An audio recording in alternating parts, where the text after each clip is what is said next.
Sanjay maths and science એકેડમીમાં તમારું સ્વાગત છે. આજે આપણે રાસાયણિક પ્રક્રિયાઓની રસપ્રદ દુનિયામાં જઈશું અને એને સાચી રીતે લખાય કઈ રીતે એ શીખીશું. તો આપણે શું જોવાના છીએ? પહેલાં તો સમજીશું કે કેમિકલ ઇક્વેશન ક્યારેક કોયડા જેવા કેમ લાગે છે, અને પછી એ કોયડાને ઉકેલવાના નિયમો અને એકદમ સહેલી રીત પણ શીખીશું. ચાલો એકદમ સિમ્પલ લાગતી કેમિકલ રિએક્શનથી શરૂ કરીએ. મેગ્નેશિયમ જ્યારે ઓક્સિજનમાં બળે ત્યારે બને છે મેગ્નેશિયમ ઓક્સાઇડ. સાવ સહેલું લાગે છે નહીં? જોવા જઈએ તો આ સમીકરણ એકદમ સીધું સાદું છે. Mg+O2 = MgO. પણ શું આ ખરેખર સાચું છે? અહીંયા વિજ્ઞાનનો એક બહુ જ મોટો નિયમ તૂટી રહ્યો છે. કોઈને દેખાયું કે ભૂલ ક્યાં છે? અહીંયા જ છે આખી ગડબડ. આપણે શરૂઆત કરી 2 ઓક્સિજનના પરમાણુથી અને પ્રક્રિયા પૂરી થઈ ત્યારે આપણી પાસે બચ્યો ફક્ત 1. અરે, વિજ્ઞાનમાં પરમાણુ આમ ગાયબ તો ના થઈ શકે ને? આ તો મોટી ભૂલ કહેવાય. બસ આ જ કોયડાનો જવાબ આપણને રસાયણશાસ્ત્રના એક મૂળભૂત સિદ્ધાંતમાંથી મળશે. આ નિયમ બરાબર યાદ રાખી લેજો. કોઈપણ રાસાયણિક પ્રક્રિયામાં દળ એટલે કે વજન નવું બનાવી શકાતું નથી કે એનો નાશ પણ નથી કરી શકાતો. મતલબ કે પ્રક્રિયાની શરૂઆતમાં જેટલા પરમાણુ હોય એટલા જ અંતમાં પણ હોવા જોઈએ. એક પણ ઓછો નહીં, એક પણ વધારે નહીં. જુઓ, આ છે એકદમ પરફેક્ટ બેલેન્સ્ડ સમીકરણનું ઉદાહરણ. અહીંયા તમે જોઈ શકો છો કે ઝિંક, હાઇડ્રોજન, સલ્ફર, ઓક્સિજન બધા જ પરમાણુઓ ડાબી અને જમણી બંને બાજુએ બરાબર સંખ્યામાં છે. આપણે આવું જ કંઈક કરવાનું છે. અહીં તમે જોઈ શકો છો દરેક તત્વ માટે આંકડા એકદમ બરાબર મેચ થાય છે. આ જ છે દળ સંચયનો નિયમ. પણ હવે સવાલ એ થાય કે કોઈપણ સમીકરણને આપણે આ રીતે સંતુલિત કઈ રીતે શકીએ? તો ચાલો હવે આપણે શીખીએ હિટ એન્ડ ટ્રાયલ પદ્ધતિ. આનું નામ આવું કેમ છે? કારણ કે આપણે સાચા આંકડા શોધવા માટે પ્રયત્નો કરતા રહીશું જ્યાં સુધી બધું બરાબર બેસી ના જાય. ચિંતા ના કરતા, થોડી પ્રેક્ટિસ કરશો એટલે આ એકદમ સહેલું લાગશે.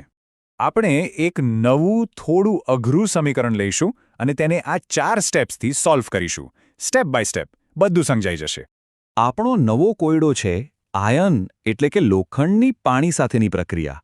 તો ચાલો આને સંતુલિત કરવાની પ્રોસેસ શરૂ કરીએ. સૌથી પહેલું કામ બંને બાજુ પરમાણુઓની ગણતરી કરી લઈએ. તરત જ દેખાઈ રહ્યું છે કે આયન Fe અને ઓક્સિજન O બેલેન્સમાં નથી. એક મસ્ત ટીપ આપું, હંમેશા એવા કમ્પાઉન્ડથી શરૂઆત કરો જેમાં સૌથી વધુ પરમાણુ હોય. આપણા કેસમાં એ છે Fe3O4.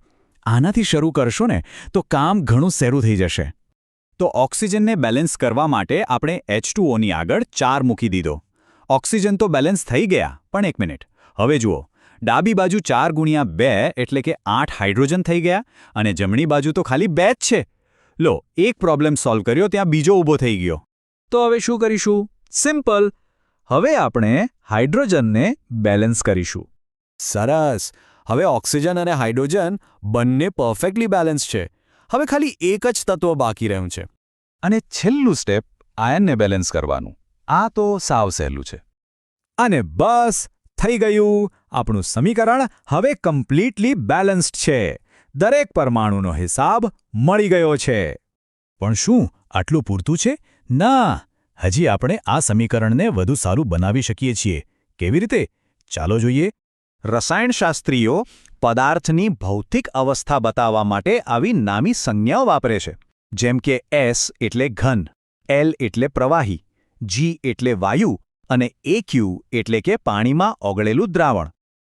તો હવે ચાલો જોઈએ કે આ બધી માહિતી ઉમેર્યા પછી આપણો ફાઇનલ ઇક્વેશન કેવું દેખાય છે. આ છે આપણી પ્રક્રિયાનું સંપૂર્ણ અને સાચું ચિત્ર. આ ફક્ત એટલું જ નથી કહેતું કે કયા પરમાણુ કેટલા છે, પણ એ પણ બતાવે છે કે ઘન સ્વરૂપનું લોખંડ વાયુ સ્વરૂપના પાણી એટલે કે વરાળ સાથે પ્રક્રિયા કરે છે અને આમાંથી ઘન આયર્ન ઓક્સાઇડ અને હાઇડ્રોજન વાયુ બને છે. હવે બધું ક્લિયર છે. તો આનો અર્થ એ થયો કે સમીકરણને બેલેન્સ કરવું એ ખાલી ગણિતનો નિયમ નથી.